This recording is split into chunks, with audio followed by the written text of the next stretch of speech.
So, what's your beatitude? A little bit different title because, I do different titles. So, what's your beatitude? What's your beatitude today? We joked around about the amount of hours that I have been working the last few weeks, and I'm a little fuzzy and trying to stay focused. So, I'm going to steal someone else's sermon today.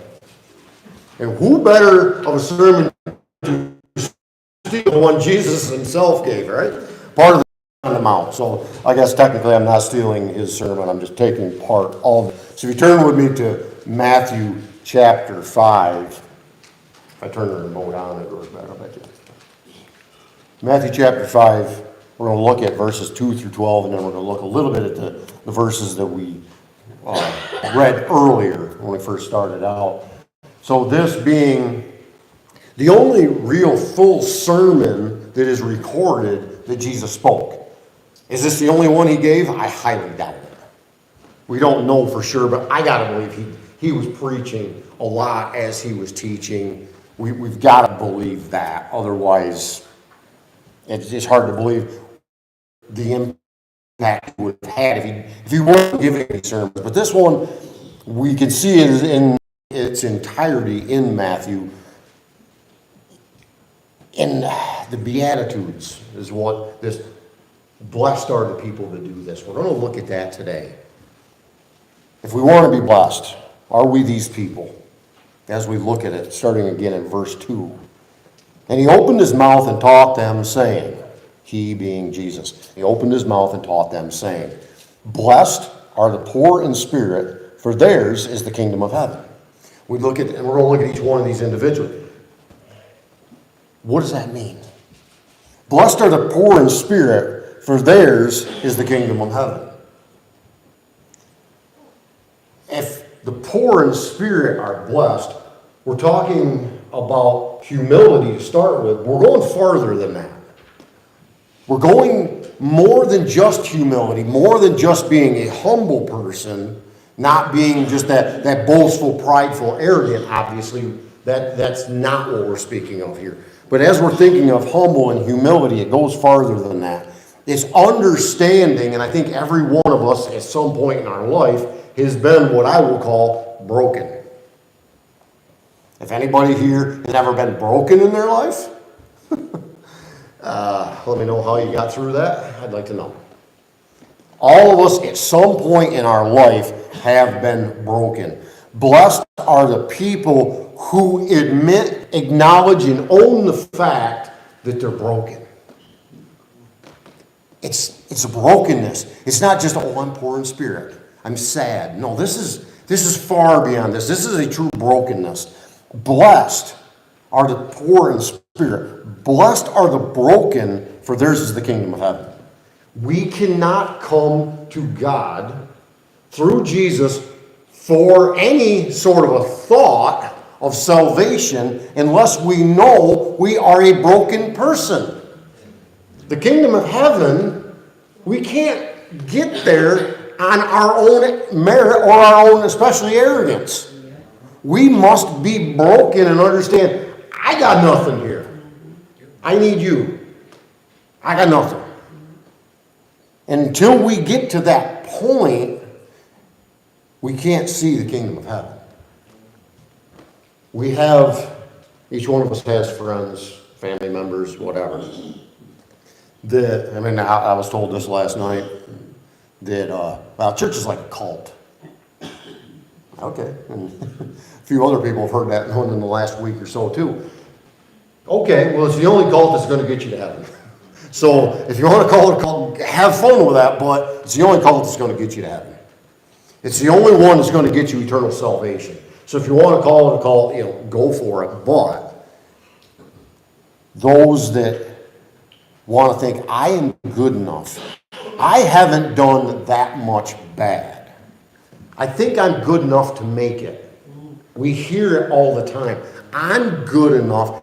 I'm not a bad person, am I? In the end, yes, because you committed one sin in your life. Therefore, you are a bad enough person to not make it without salvation. Some will say, well, I was baptized. Yay, so you got wet. That's not salvation either. It's something you do because of your salvation. Baptism's not going to save you. It all comes down to the start of salvation is poor in spirit and broken and realizing we've got nothing on our own merit. That is the poor in spirit. Then we can see the kingdom of heaven. As we go on to the next. Blessed are those who mourn, for they shall be comforted. And everyone I've ever seen talk about this always talks about someone who has suffered loss, suffered a family member losing them, or whatever it is, you've suffered loss. You're mourning the loss of a family member or a friend or whatever. It does mean that, but can we go a little farther?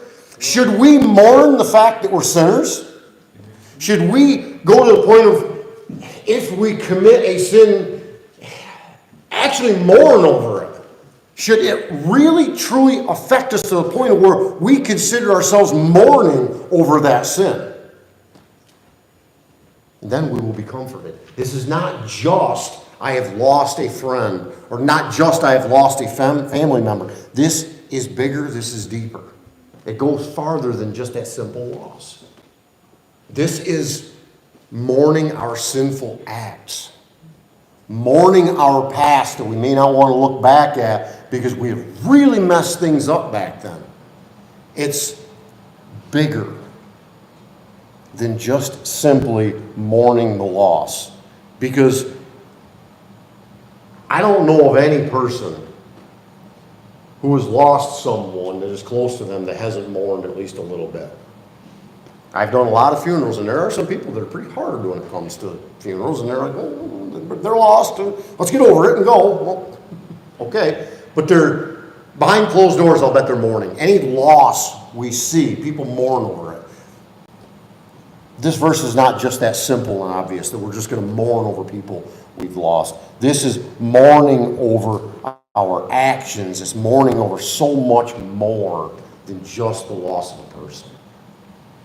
This is mourning our actions as well.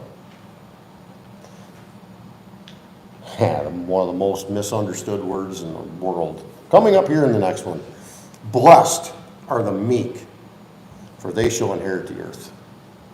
So many people, and you see pictures of Jesus hanging on a wall. He's always this frail little character, right? He's meek, so he's got to be weak, right? Remember, he was a carpenter.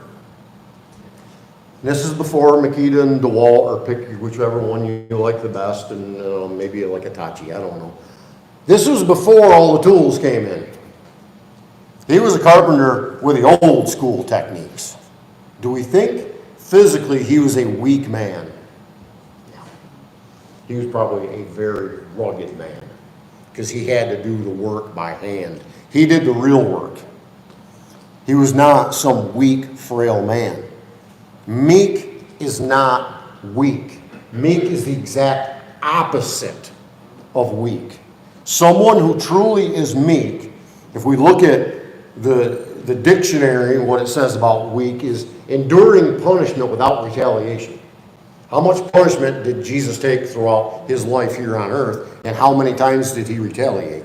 He didn't.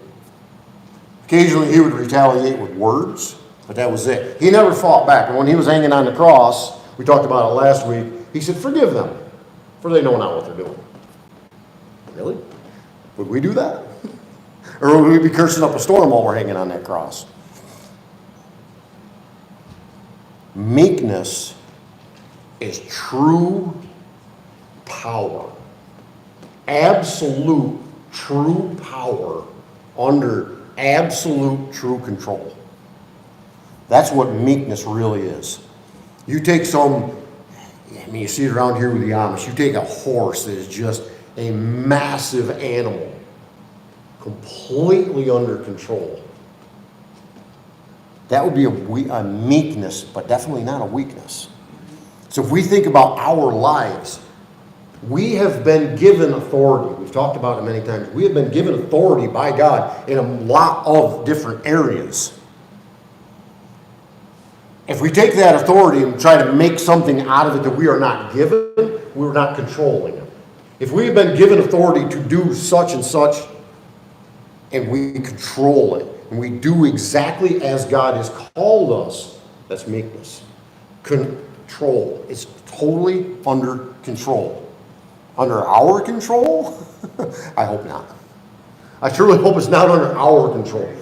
I truly hope if we have been given power and we have been given strength to do, I truly hope that each one of us puts that control under who gave us the control to start with, being God himself, and we use it in a way to further his kingdom, not our own. Not to further anything we are or what we do. Blessed are the meek, for they shall inherit the earth. Goes back to that original song we sang, talking about that millennial kingdom, that 1,000-year reign where Jesus is going to be over us. Any of the people that are believers, we're coming back to the earth. We're going to be here. We are going to be under Jesus here. No more presidents. All the wars won. Everything's over with. It's just going to be peace on earth under Jesus. Again, how do we truly become saved if we cannot become meek, along with the poor in spirit? How do we truly accept salvation? How do we become saved if we don't understand what that power under control truly is within this meekness? We cannot inherit the earth for that millennial kingdom. We cannot inherit power here on earth now unless we have that meekness, the control from him, not from ourselves. Again, we are a screwed up, messed up people. It's all about him. If we get it from him. I love this one. Always have. Blessed are those who hunger and thirst for righteousness, for they shall be satisfied. We look at this as a promise with a qualifier. We talk about it all the time. Promises he gave us with qualifiers. I'll give you this, but you got to do this for me. God says here, you shall be satisfied in the wisdom and knowledge I'm going to give you, but you're going to have to go after it first. I'm not just going to give it to you. I mean, do we do that with our kids sometimes? I'll give you this, but you got to work for it. I'll give you whatever, but you got to work for it. Jesus is clearly saying here, you'll be satisfied. I can give you satisfaction in your knowledge, your beliefs. I can give you satisfaction in your everything, but you need to hunger and thirst. Anybody around here, Lindsay, anybody around here get hangry? How do you feel when you're so thirsty, your body's, you can't even breathe hardly. Your throat's all kind of swelled shut and stuck, and there's a thirst. Why do you think I got coffee and water up here? Come on now. I thirst. What if we go after that knowledge? What if we go after that wisdom like we would go after food when we're getting hangry? And I can see all of you and some of the people that are looking at each other when I talk about hangry. It's kind of funny. You may not be able to see everybody, can you? It's fun. It's also good to sit in the background because you can look forward and see people looking at each other. But what if we went after biblical knowledge of Jesus, like we went after food when we're hangry? What if we went after that like we were so thirsty, our throat was swelled up and you can't hardly breathe because you're so thirsty? What if we went after Jesus that much? Think about that. How would that change each one of us? If we went after Jesus like we go after food when we're hungry, I got to have more of it. How many of us, man, I'm really, really hungry. it means you just eat like twice as much as you normally would because you're so hungry. What if we got into His Word and went like twice as much as we normally would because we're hungry for it? We're thirsty for it. I don't have any food up here, but I got coffee and water. What if we went after it like we went after the food, like we went after the drink? What if? I think we can really throw that statement. What if? And what if each one of us individually did that? We could change people's lives. Think about it. If we all were that hungry and thirsty for the knowledge of the Lord, if we were all that into it, and we're just ravenous at it, we could change people's lives. What's holding us back? Probably a different thing for each one of us. But what's holding us back? Why are we not going after it? And then when we go after it, why do we just, it falls aside? Or we go after it for ourselves, and man, I know everything. We can just have all the knowledge. But then if we don't do anything with it, what's the point in having it? What's the point in having all the biblical knowledge in the world and stand somewhere and say, I know everything? I sure don't. But what if we got all of that and did nothing with it? What good is it? If we go after it and then we go out and do for others. We talked about the tithe this morning in Sunday school. The tithe, everything being brought into the storehouses. For what purpose? It wasn't to make the church rich. What was the purpose of the tithe? The purpose of the tithe was so the church could go out and give to others. Take care of the daily needs of the widows and the orphans and those in need. What if the church today, what if each of us individually did that? What if each one of us individually went out and helped others? Not expecting anything in return, just went out and helped someone with whatever it is we're able to help them with. Each one of us has different talents, different abilities. Some of you can do things that I couldn't even consider doing. I can do some things that maybe others can't.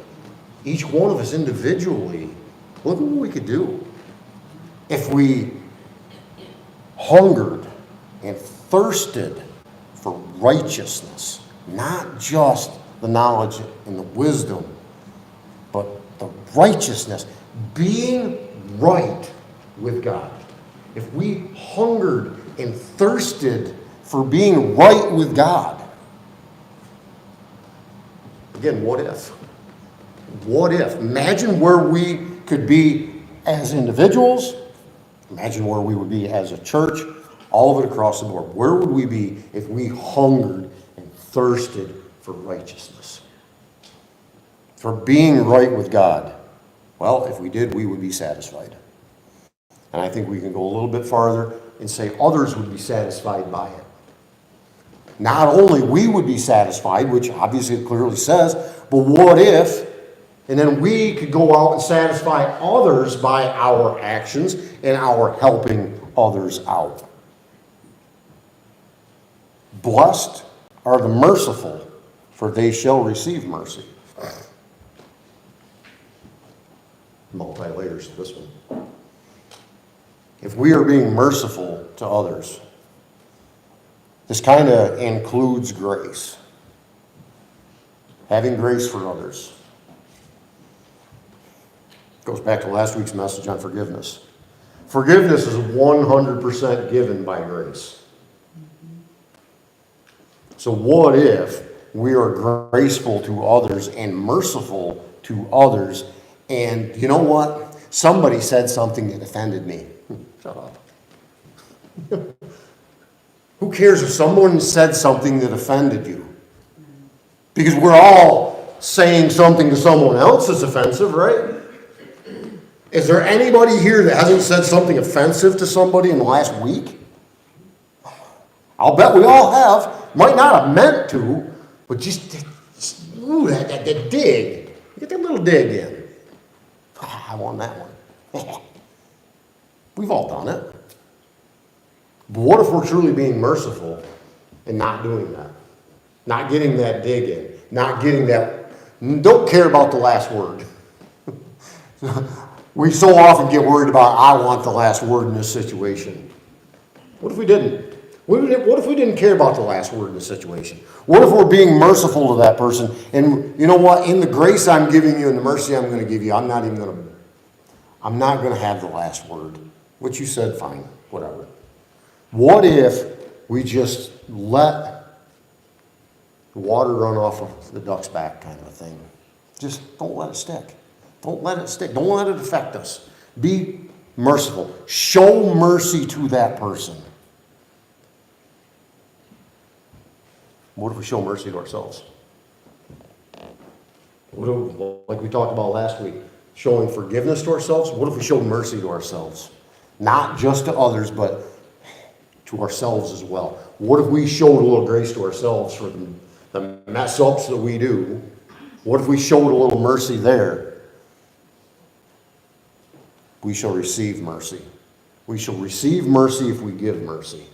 Another one of those promises with a qualifier. We will receive it if we give it. But if we don't give it, will we receive it? Maybe in a one-off situation, but in general, no. Blessed are the merciful. This isn't saying be merciful one time and say, I gave mercy again. This is giving you a title of that person is a merciful person. We can give people titles all the time. That person is a jerk. That person is a narcissist. How often do we give a title to someone and say, that person is a merciful person? Well, it's because not many people are. Let's be honest. What if we were given that title? You are a very merciful person. You show mercy to others. You are that person. You are a merciful. That is the description of how you live, is giving grace and mercy to others. Imagine being called that. Wow, that'd make you feel good, wouldn't it? But if we do and we're called that, let's not get too swelled-headed over it, because then it comes down to, it's all about me. Blessed are the merciful, for they shall receive mercy. If we are merciful, we will receive mercy not only from others, but we will receive mercy from where it really matters, and that is from the Lord himself. If we want to receive mercy from him, we need to be merciful toward others. And each of these kind of builds on each other. Blessed are the pure in heart, for they shall see God.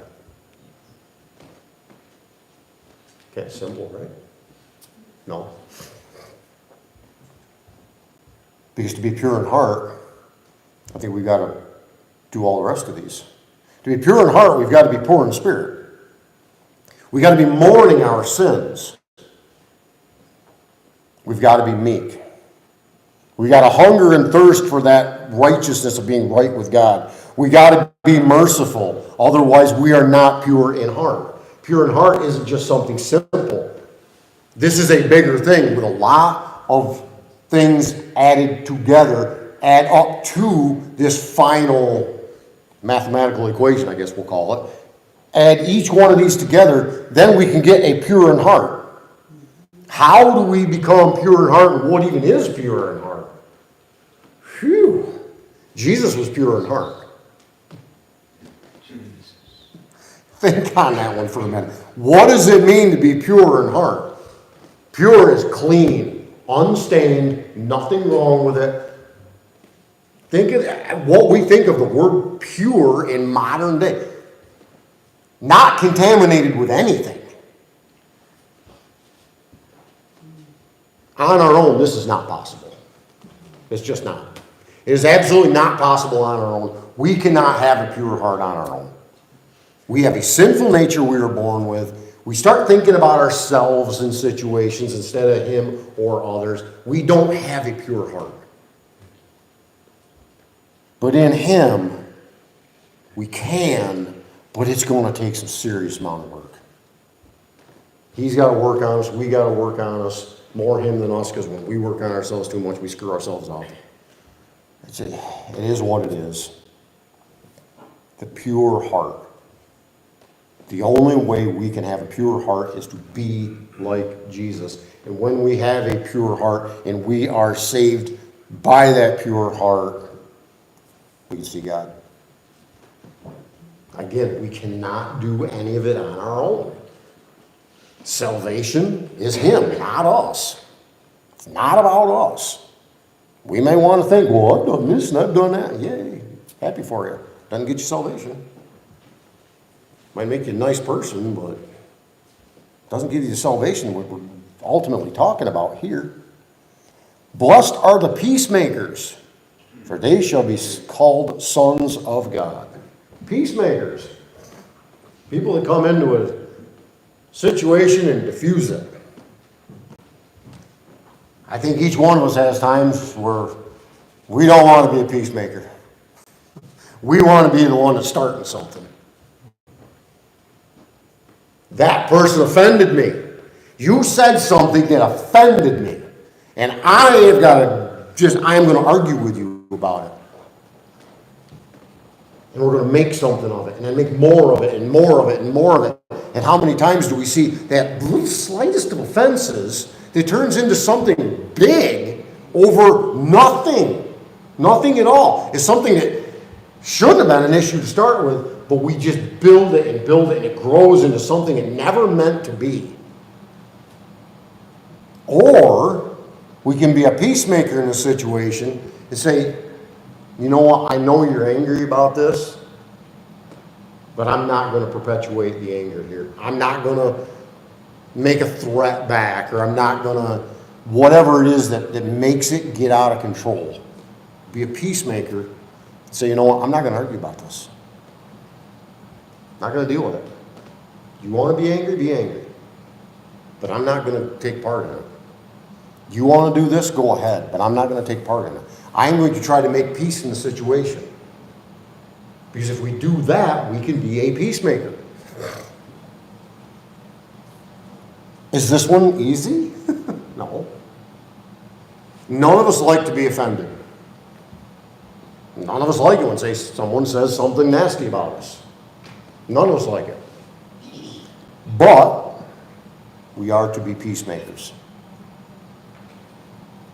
And this kind of goes into some other more difficult things as we go forward. Blessed are the peacemakers, for they shall be called sons of God. Again, if we're talking about salvation, which we are here, how do we become sons and daughters of God through salvation? By also being peacemakers. This is all heart attitudes. This whole section is nothing but heart attitudes. Blessed are those who are persecuted for righteousness' sake, for theirs is the kingdom of heaven. I don't like that one. We're persecuted for righteousness' sake. We are trying our best to live a righteous life. Will we ever be truly righteous? No, we're human. But we're trying our best to live a righteous life according to God. We are trying to be right with God. We are trying to live that proper life. We're trying to do it right. We're trying our best to be the best we can be for Him, and we're persecuted for it. Well, Jesus was. He was persecuted and killed.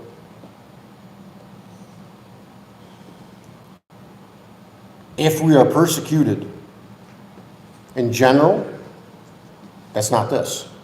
Persecuted for righteousness' sake. If we're living right and we're persecuted for it,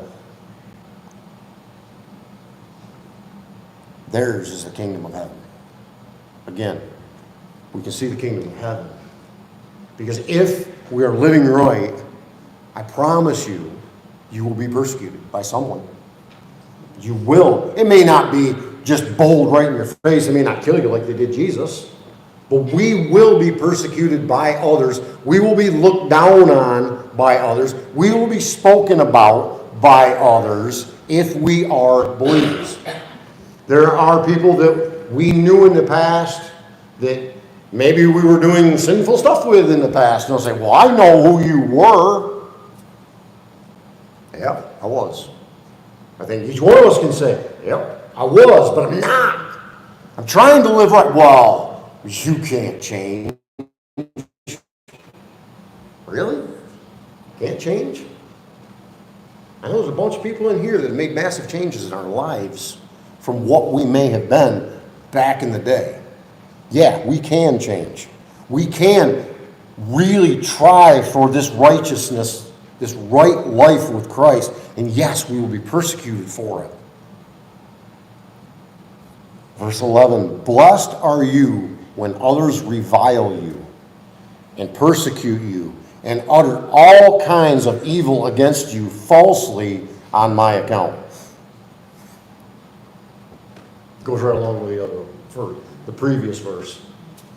If we are living a right life in Christ, not only will we be persecuted for it, people will revile us. They will be talking about us. They will dislike us.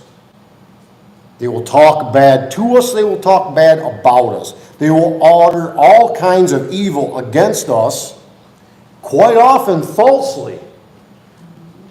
You're living such a great life. I'm going to tell people about what you did. You know what? I'm going to make it even bigger. And that sin you committed that I know about, I am going to exaggerate that one big when I tell other people about it. It's reality. It's the fallen nature of people in general. That's the way they're going to talk about us. If we are believers, people will talk about us that way. It's not going to be everybody, but there will be people out there that are going to be saying stuff. It's the reality of life. But we will be blessed by it. God will bless us when others revile us. He'll bless us when they persecute us. He'll bless us when they utter all kinds of evil against us. He will bless us when they speak falsely on His account. And then we wrap this section up with, rejoice and be glad. Rejoice and be glad, for your reward is great in heaven. For so they persecuted the prophets who were before you.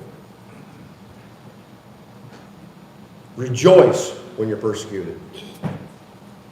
Wow, that's not easy, is it? Show joy when people lie about us. Show joy when bad things happen to us for His sake. Show joy. Rejoice and be glad. Because our reward in heaven is going to be so much better than the crap we deal with here. This little bit of crap we deal with, I don't know, we'll just say 100 years. Hardly anybody makes it that old. The crap we're going to deal with here for up to 100 years, the Bible says nobody's going to live over 120. So we'll use 120 if you want to, versus eternity. How long is eternity? Comparatively with the time we spend here on earth. So if we have the absolute most miserable life here on earth because people treat us so badly for Jesus' sake, look at what we got to look forward to when we're there. We're going to forget all about this. This doesn't matter. We made it through it. It's like anybody that's been in the military. You went through boot camp. It was brutal, but then it wasn't so bad once you got done with that. This is like boot camp. It's not going to be easy for us here. Nobody ever said it was going to be easy. On the contrary, Jesus said that they're going to come after us and things are going to be bad and they're going to persecute us. Why? Because they persecuted Him first. We are going to be persecuted. We truly are. It's the reality of life. There's nothing we can do about it. The only thing we can do about this persecution is answer a question. Where is your heart in that persecution? Where is our heart and where is our attitude in the persecution we are given? Do we fight back or do we take it in stride? Do we just let it go or do we take it inside and just let it fester? You know, get angry about it. Or we just let it go. Where is our heart attitude in it? And I can ask each one of us on a one day versus the next, and I'll bet our heart attitude is different one day to the next. Our heart might be great today, but not so much tomorrow because a lot of stuff happened that day. Where's our heart attitude in it? And then we go back to where we started this morning. We go back to Matthew 19. You don't need to turn to it. We're just going to look at it quick. When we think about the children, when we think about Sanctity of Human Life Sunday, it's one of those things that any pastor is supposed to be forced to talk about. Abortion, abortion, abortion, abortion. Now, heart attitude for me. Heart attitude. I don't care if it's the speaking of abortion or if it's a speaking of dealing with your parents or your grandparents. It's like a nursing home setting and you're trying to deal with older people that are just like kids. They can't do much for themselves. How do we treat them? How do we treat people in our family that might not be able to do as much as we can do? I don't want to make it about just littles. I want it to be across the board. So where is our heart attitude in Matthew 5? If we're being righteous about it, we're being right about life, we look at Matthew 19. Again, we'll go through 13 through 15. Because the children are the future, because we have this world screwed up. And children were brought to him that he might lay his hands on them and pray. Where was the heart attitude of the disciples at this point? The disciples rebuked the people. Children were being brought to Jesus to be prayed over and to be healed. And the disciples said, whoa, hold the kids back. We don't need the kids here. Hold the kids back. Really? Jesus said, let the little children come to me. Do not hinder them, for to such belongs the kingdom of heaven. Again, look at the heart attitude of a child. Yes, children can be very selfish because they haven't yet been taught how to not be. That's up to us. But again, the children are way better at getting through these Beatitudes than we are as adults. Why? They haven't become jaded in life, number one. We can all kind of become jaded with some of the things that happen to us in life. They haven't become jaded yet. They haven't been taught yet how to be prejudicial towards someone for whatever reason. They haven't gotten to that point yet. Why can't we become as children? Why can't we take those Beatitudes and the blessed are these, blessed is this, break that down to the point of a child? The unconditional love children show. Do adults show the same unconditional love that children do? Why not? Why can't we? Why can't we make this fundamental change? Why can't we fundamentally change and show the love that children show? It's something we can do if we only do it. We can come up with excuses of why we can't show love to everybody. We can always come up with excuses, but there's no true reason we can't. Jesus himself showed unconditional love to absolutely every person he came in contact with. Now, love sometimes is telling someone they're wrong. If we love someone, we've got to be willing to say, you know what, you're wrong here. In love. Not saying you're wrong, I'm right, ha. No. Love is doing for others. It's not just a warm, fuzzy feeling. It's doing for others. Unconditionally. We see children do that. They get a little older in their teen years and it kind of all falls apart. Each one of us have been there, right? But then as adults, we all come up with that sort of jaded attitude. Why can't we show love to everyone? Absolutely everyone, no matter who they are, even if we fundamentally disagree with everything they believe in and everything they say. And now we get back to how we treat children. And this one could truly scare each and every one of us. Because I know I am very guilty of this, and I have been very guilty of this almost my entire life. How many times we sit around and you got a kid around us who are, hey, go do this, go do that. And we send them off to go pick on somebody, or we send them off to go do something, or whatever it is. We send them off to do something. Just go pick on your mother. Go do this. How many times have we done this? I'm guilty. First, I'm guilty. But we have the opportunity to change. And he said to his disciples, temptation to sin are sure to come. We all are tempted to sin. Temptations are sure to come. But woe to the one through whom they come. This is saying that person is tempting others to sin. If you are the one who is causing others to sin, woe to you. This is not going to be good. If you are tempting someone to sin, if it comes through you, woe to you, man. This isn't good. It'd be better for him if a millstone were hung around his neck and he were cast into the sea than he should cause one of these little ones to sin. If you think about that as children, which this is meant, what if we also extended that out a little bit?